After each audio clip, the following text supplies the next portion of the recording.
Welcome to another edition of Chargers Unleashed. Jake Hefner and Dan Wolkenstein here with you from the LAFB Network. If this is your first time tuning in to the show, make sure to hit that like and subscribe button on YouTube. You can also follow us on Facebook, Twitter, Instagram, Spotify, and Apple Podcasts. Dan Wolkenstein, we are just days away from the opening of Chargers training camp. Football is nearly back. But man, oh man, did Dan Wolkenstein and I have a weekend. We took a road trip down to San Diego for the Rock Solid Sports memorabilia event, Tailgate the Bay. And there were a few surprise guests that decided to show up and mingle and do some meet and greets with the 400 to 500 fans that were in attendance. We're going to cover all of that because you guys are going to be seeing a lot of this footage come on the channel this week. But Dan Wolkenstein, before we get into everything, yesterday was a blast. I had fun. How about you? It was a whirlwind. Yeah, that was so much fun. Shout out to all the Chargers fans, to everybody at the event. I was not expecting it to be that packed. I mean, there were so many tents. The Chargers fans, the lines to get to the meet and greets with all these players. It was wild. You mentioned the special guests. So I had special guests that we didn't even know were going to be showing up. And legacy Chargers players were there. We heard some fun stories. It was just great food. Awesome discussions, and probably most importantly, so many backpacks for kids with that fundraiser event that we did. Again, everything that was purchased, 2 backpacks full of school supplies for each thing are given to school kids next year, or this coming school year, excuse me.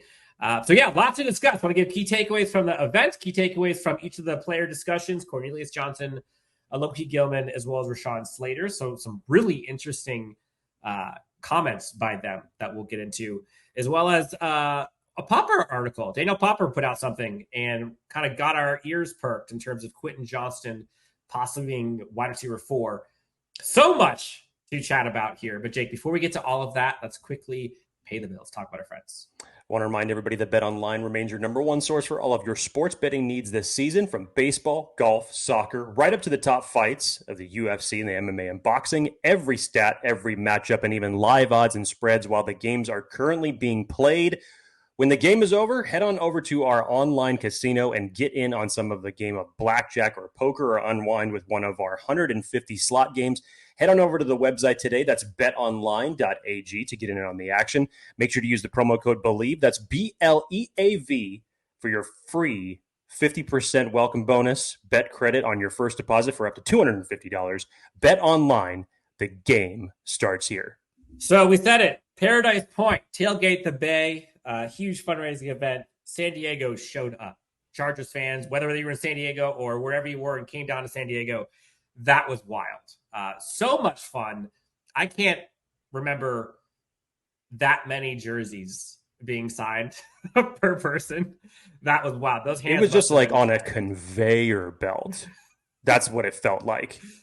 Yeah, it was so much fun though. Alohi, Cornelius, Rashawn, all of them were awesome. You see here on the screen here. I mean, they were signing everything. We saw a scooter being signed. We saw a baby being signed by all 3 of them. The event was so fun. Honestly, we had so much good food. We have a bunch of videos here we could kind of go through here. But Jake, what were kind of your main takeaways from the event before we get to the discussions we had with the 3 of them? Because there was some big stuff there. What's your main takeaways from the event? It's just the atmosphere. And it's just, and you know what? We kind of talked about this when the Chargers held that practice back down in San Diego for a lot of the vets that were in attendance for there. When we got a chance to talk to Alohi Gilman specifically, because you brought this up, Dan, in one of your questions to him, they fully understand just the legacy of the team. And I think that it's so cool to kind of go back to the roots, even all these years after the Chargers being gone from San Diego. The fans are still there. The fans are still loyal. And there was just, the atmosphere was so cool to see everybody show up. All these different types of contingents of Chargers fans that were there, some weren't even living in San Diego, that even came down for the event, and people just mingling, talking about how they became fans, how long they've been fans, how long they've been pulling for this team. And you felt the Chargers love everywhere that you turned. So it was a great event. Tailgate the Bay. It literally was the closest thing that you could get to a tailgate on Sundays, just put a body of water right behind you, and that's pretty much what this event was. But it was lively, it was electric, and everybody showed up, and it was a great time. Yeah, you mentioned everybody showing up. I mean, we had obviously Alohi Gilman, Cornelius Johnson, Rashawn Slater, David Bin shows up, long David snapper for the Bin, Chargers. Chris Dealman shows up for the out of Chargers. nowhere, by the way, out of nowhere. And they were just mingling with the fans. It was just a block party down there. I mean, we saw so much. It was awesome. That was so cool. That was the closest thing you can get to Thunder Alley before Thunder Alley kicks off here in August, September for tailgating. It was just cool to see, man. And, you know, you saw stuff at Camp Pendleton, you know, weeks ago for the Chargers going down to San Diego and kind of the being welcomed there. And Cornelius Johnson, like, he brought it up. Like, he was a San Diego Charger fan for a long time. And it was kind of cool. I think I got goosebumps. I'm getting goosebumps now talking about it. Like, seeing his reaction, being in San Diego, talking about being by the water and just down back to the roots and how much this team is being welcomed. It was just a really, really cool event. Shout out to Rock Solid Sports Memorabilia, to the entire team and staff that kind of was getting all the stuff set up. It's a well-oiled machine. There'll be more of these coming up, but this Chargers team has a lot of exciting things coming. And I think this Chargers fan base understands what's at hand. By the way, Jake, we didn't get a chance to because the guy who was barbecuing all of this food, that food went so quick. Yes. And talk about rave reviews. He's going to be there at Thunder Alley as well during the season. We got a chance to talk to him for a bit. So looking forward to actually getting a chance to try it. So much fun. But I think for Chargers fans who are listening, who weren't able to attend, each of these players are just great individuals, honestly. And we got a chance to kind of sit down with each of them to kind of get their take. And we talked to each of them for like 5-10 minutes or so. And one thing that was, for me, I think, telling, the theme that went through all three of these players throughout these discussions, and they talked about it literally, was this idea of this team being hungry and the impact, the bad taste in their mouth from last season and learning through adversity. And Alohi Gilman specifically talking about like the hunger and, you know, what you say to pundits. Because we asked him about, what do you say to the naysayers? People who say you didn't have enough, people who say that this team isn't good enough. You know, what do you say to them? And he said, there's something to be said about a team that's hungry, and it's hard to stop that kind of team. And he said this whole experience brought the team closer. But hunger, I think, is something that is pretty darn clear. And I don't know about you, Jake, but it feels like there's like a silent confidence to this team right now, at least to the players we've talked to or seen talk. It's amazing when you can get someone different in there that channels that in you. And not to say that they didn't have confidence in themselves or this team previously, Sure. But, you know, it goes back to that old adage. You keep going to the same well thinking that you're going to get something different, and it doesn't happen. So what do? You come in with a complete culture overhaul to this team, and it has affected it at every level. It's affected it at coaching. It's now affecting it to the players. And I talked to Rashawn Slater about this, and even for the short period of time that he has been on this team, he's now one of the longest tenured offensive linemen for this team. Him and Trey Pipkins are basically the two guys who have been on this offensive line the longest. And I talked to him about, how did it feel knowing that there is a coaching staff in place now and a front office in place now that is truly just investing highly in the offensive line and their mantra. And he loved it because he thinks that that's obviously where everything starts. That is what's going to create the pace of a team, what's going to create the pace of how you're going to go up against defenses. And he was really happy about that. On top of that, we got into a little bit more detail about the coaching, talking about Mike Devlin and Nick Hardwick. Him talking about Devlin being more of the old school type, but Hardwick even coming into this as seemingly a rookie as a coach. He's the one that's bringing the energy, but he feels that everybody has bought into it, obviously with Greg Roman and Jim Harbaugh at the helm. You just make these little type of culture changes, and the after effect can be huge. Yeah, and the Rashawn Slater discussion that you had, we'll kind of get to these individually. So we'll do Rashawn Slater first. So Rashawn Slater kind of talked about like the new coaching staff. I think what he was excited about was this idea of, being able to unapologetically establish like a team identity, right? And you talked about the prioritizing of the trenches and establishing a run game with Greg Roman. And the other thing that he talked about was this idea of like the attention to detail and, running a tight ship, right? This team with this new staff, like they mean business. And you and I kind of talked about it before, Jake, last week. Training camps were fun. And obviously this team had a lot of work and was working hard years past, but it feels like there's a lot less of the superfluous stuff. The tertiary things have kind of been trimmed out of this, and it's all business, at least during the times that they're clocking in. And so the team seems to have bought in a lot already. And there's a lot of admiration for where this team is going and why they're going there. And it's because of the man at the helm, Jim Harbaugh. Alohi Gilman, we sat down with, technically stood next to for a bit. Alohi Gilman's such a great dude, man. He is so kind. He's Fantastic. As good of a person off the field as he is on the field, maybe even better, if we're being honest.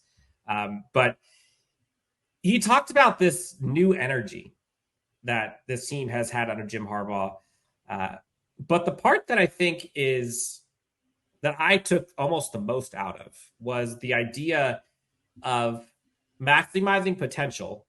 And the goal of this entire season is to maximizing each player's potential and playing together for longer periods of time. I want to double click on this because we saw how many times in years past where in spurts, and Alohi talked about this, in spurts, this team played together and played together really well at spurts, but it wasn't long enough. It wasn't for the amount of time that was required to win football games. And how many times towards end of games, especially on defense, if we're being honest, they couldn't put that togetherness for 60 minutes. Or even, hell, for one drive at times, for a quarter. And how many end of game scenarios ended with losses because of the inability to play together on a string. Working together for longer periods of time is a priority for this defense. And I thought that was really interesting because it kind of has this introspective look of like, look, guys, we got to fix this. What do you think? At a surface level, it doesn't sound like the most crazy concept, does it? It sounds like they know what their problems were, where they've suffered over the last couple of years as it relates to the secondary. But instead of just going to the individual to say, hey, this is how we're going to come in and these are the things that we want to focus on for you to develop better. And then we'll go ahead and we'll make this fit better in the scheme based on your improvements or things that we need to correct. Let's correct it as a team. I'm fascinated. You want to believe that previous regimes did that. I think from everything that we have heard since the previous regime is now gone, and you've heard comments from Derwin James, Khalil Mack, and Joey Bosa as far as how the culture was conducted and things that took place, it didn't seem like there were those attention to detail that we hear so much about today. Nobody talked about it anyways, that's for sure. So it gives you just an early idea. Again, we're talking about not even seeing this defense play a snap of NFL football together with Jesse Minter as the defensive coordinator. And I don't know if I could recall anything as it relates to this Chargers team that talks that differently or that polar opposite from what the previous regime is. Most coaches and teams, you'll go through the usual rhetoric to say, yeah, we're going to work to improve. We're going to do X, Y, Z to make sure that we're better on offense or defense. This is getting down to the bare bones of it. And this actually shows a plan and a commitment from head coach, coordinators to say, here's the problem.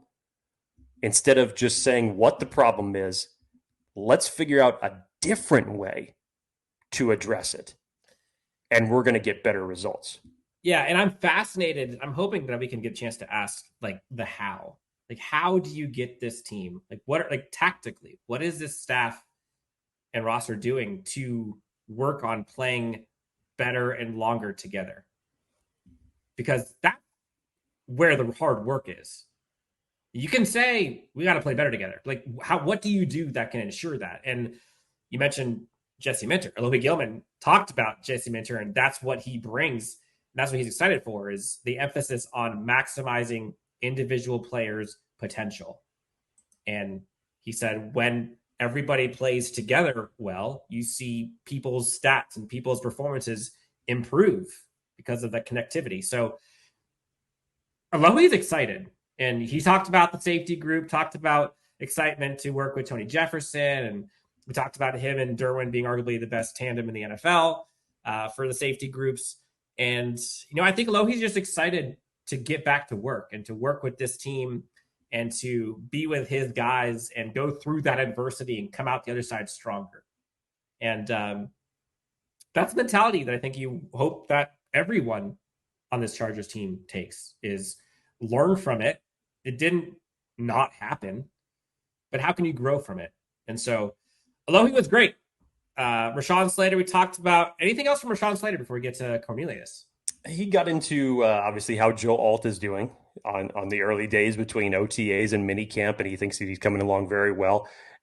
Just again, talking about his size, like you see me standing next to Rashawn Slater, it just makes me look like that big. But then just him talking about someone who's bigger than he is, who stands 6'8", is just ridiculous. I think he said technically, Jake, that he is the tallest person in the NFL. Because how tall is Parham? I think they're both 6'8". Are they? Now that's wild to me, because Donald Parham is a slim 6'8". Yeah, it's like Slim Reaper, right? Versus like Shaq. Like they're different. They're the same height, but they're very different people. Yes, so that's still just wild to me.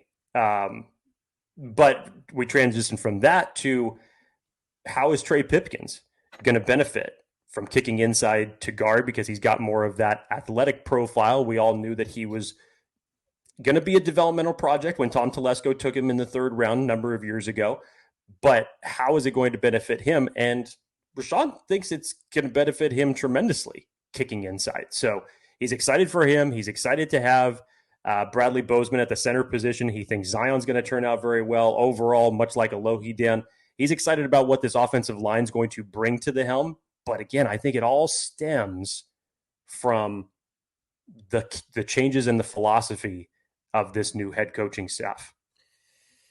It does.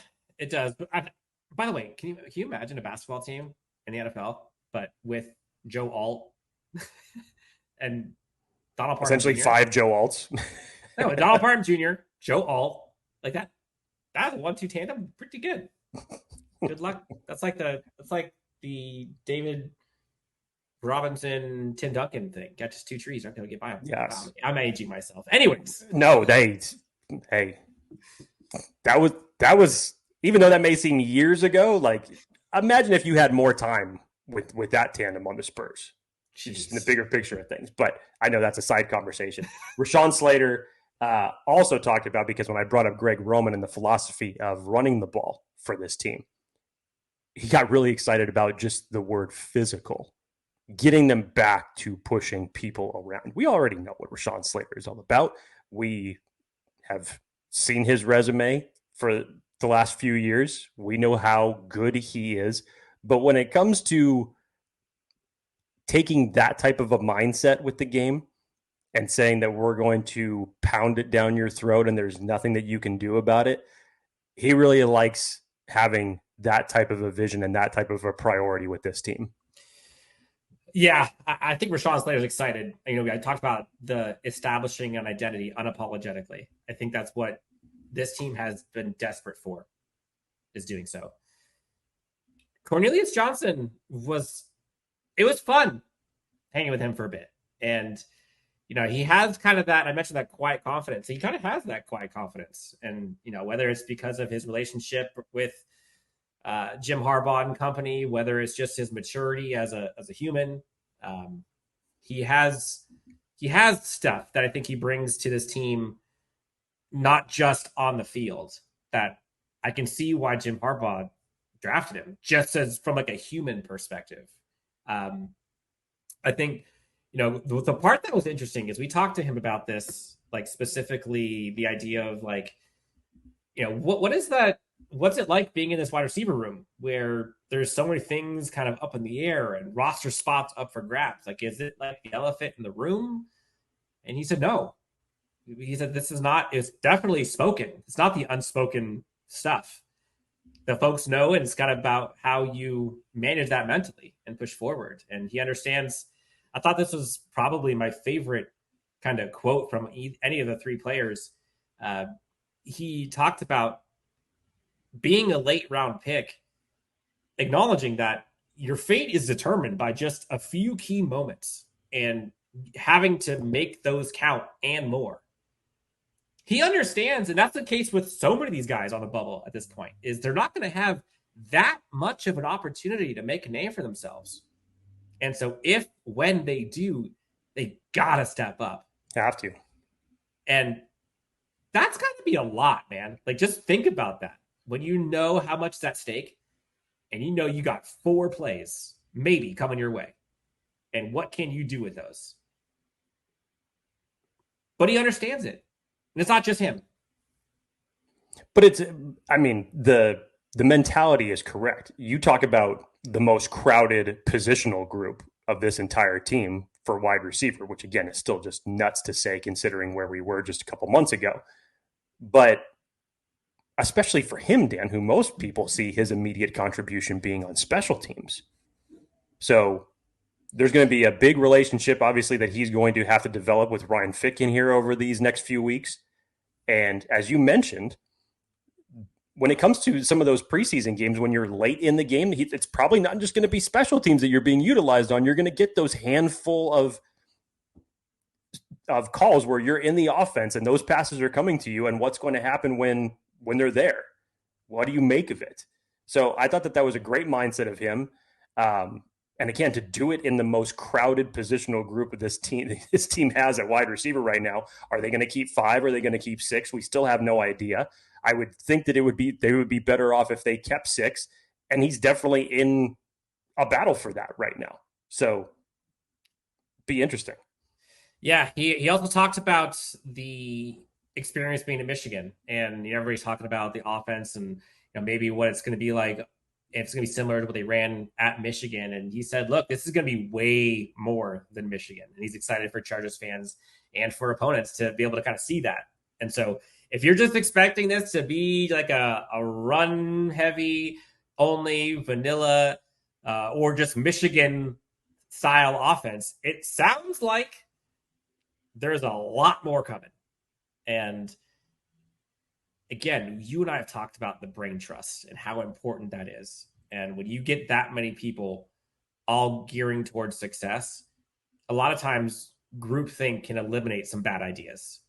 And if a bad idea goes through that many people, like that's an issue.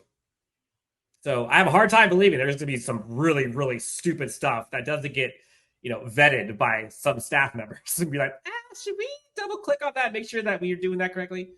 So that had me excited, just to be candid.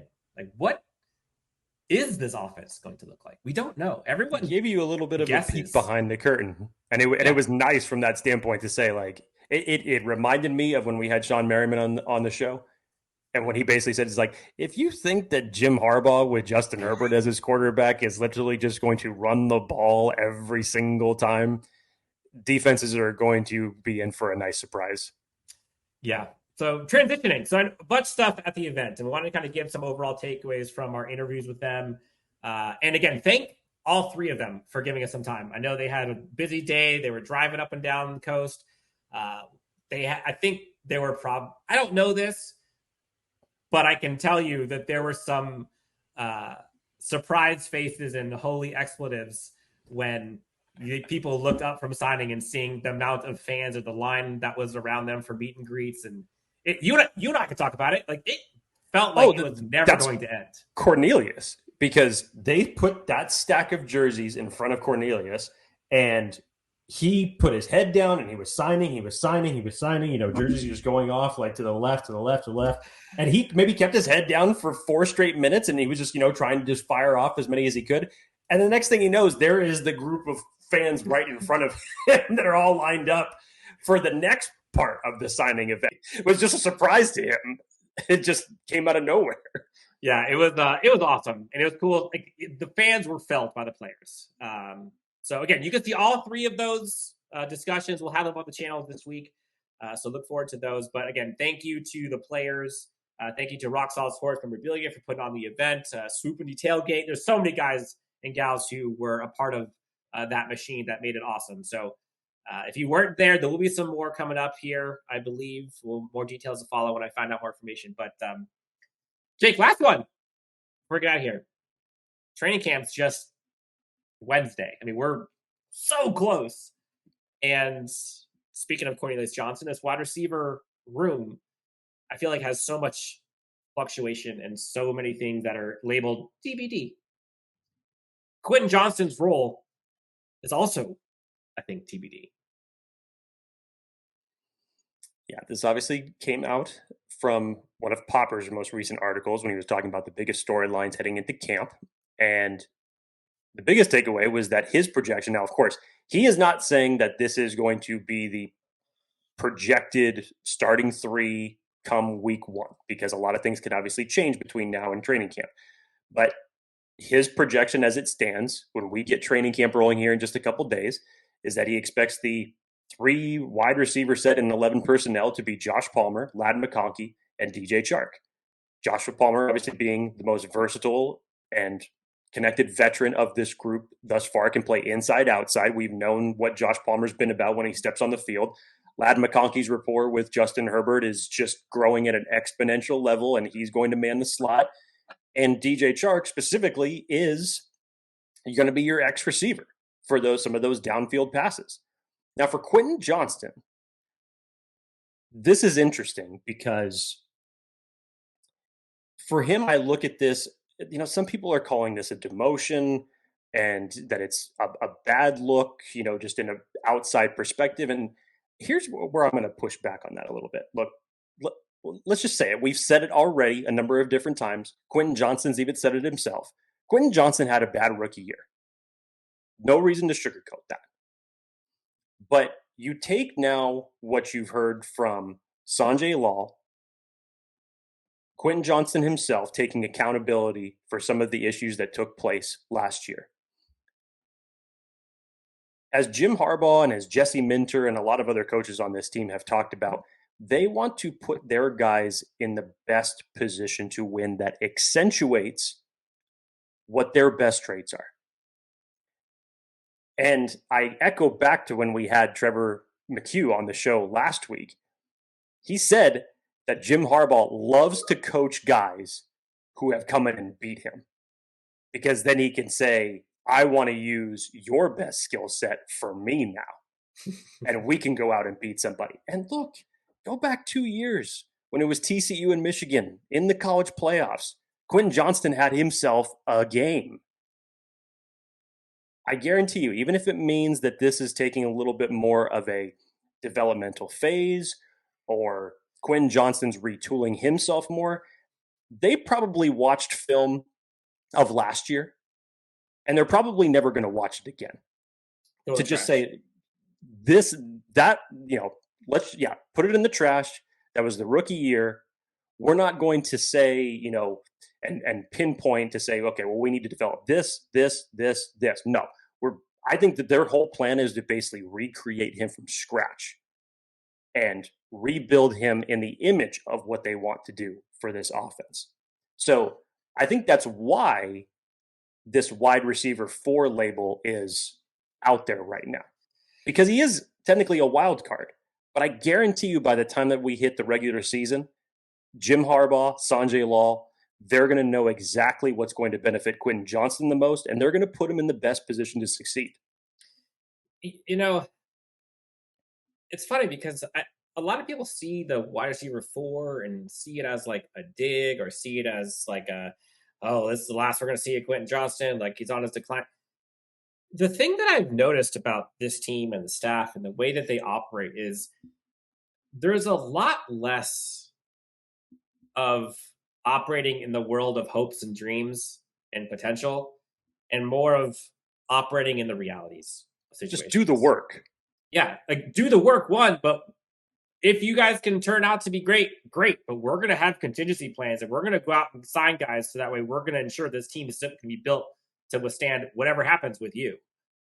So instead of, for example, this team not signing DJ Chark, not signing 2 receivers or 3 receivers, the draft. Imagine if they came out and said, Quentin Johnston's going to be our new wide receiver 1. We have all the trust in him in the world. He is, all the accolades, right? All the praise, all the hopes and dreams, and admirations of what this guy can be, but they don't go out and get anybody. That's hopes and dreams, and that's what you're banking on. That's not what they did. We have to think that as much as we think that, that's probably not the start that Quentin Johnston wants, and man, he's wide receiver 4, but that's also the reality right now. And I think Quentin Johnston would tell you that. And so if you ask Quentin Johnston right now, based on last year's performance and based on the guys we have, where would you stack rank yourself? Not based on what you think you are, or based on what you can do, but what you've done and what we've seen from you and everybody else, where would you put yourself? Say the same thing. Now, go out, ball out, prove yourself, climb the ranks. But you're seeing it with a Bud Dupree signing. You're seeing it with Gus Edwards, and you're seeing J.K. Dobbins, and you're seeing Kamani Vidal. You're seeing this team build contingency plans and living in the reality. And so when I saw that, I was like, yeah, that's where else would he be? He's not going to be 5. He's not going to be 3. You're not going to put him ahead of the Eagles right now. So, yeah, maybe this adds fuel to the fire. I don't know. But again, to your point, just got to put the work in. Exactly. We're living in realities right now, and this team is doing it, and they're operating as such. So the wide receiver room, Jake, is going to be so fun to watch. And, we had Cornelius for a bit. I think you and I have talked about it. I think there's 5 receivers. I think they're going to keep 6. And that wide receiver 6 battle is up for grabs. I don't see 7. So no. Feels like it's between Cornelius and between Brendan Rice. But Quentin Johnston is going to have an opportunity to prove himself. Time will tell, Dan. We're days away from training camp opening. We are so close. And Jake and I will be there this coming week for training camp. So be on the lookout for us. We got a lot of fun things in store. There's a bunch of events happening over the weekend. So Chargers fans are so pumped to finally get training camp back at the Bolt. Anything else, Jake, you want to get over before we are out of here today? Finally coming out of the drolldums of the year, Dan. Are you kidding me? We're actually going to have content as it relates to training camp this week, news from training camp this week, which means that preseason isn't that far away now. Feels good. Oh, we made it. We did football. I have missed you. We did it. So we got lots of things coming up. You're going to see a ton of things being pumped out by us here in the next couple of days, but honestly, probably between now and the start of the season. So this is where it gets real. Again, Chargers fans who came to the event, y'all are the best. So many people come up, talk to us, and a lot of people are way too kind. But we appreciate all of you for tuning in to, again, Rashawn Slater, Cornelius Johnson, Alohi Gilman, Rock Solid Sports Memorabilia, everybody who's out there at the Tailgate event, all of our fans, listeners who continue to leave reviews, to say hi, to all the comments from live shows. Y'all are the best. And next stop is all things Chargers training camp at the Bolt. We'll be with you covering it every step of the way. It's been fun, Jake. We made it through it. We finally get training camp. For Jake Hefner, I'm Dan Wolkenstein, Chargers Unleashed, LA Football Network. We'll talk to you next time on Chargers Unleashed.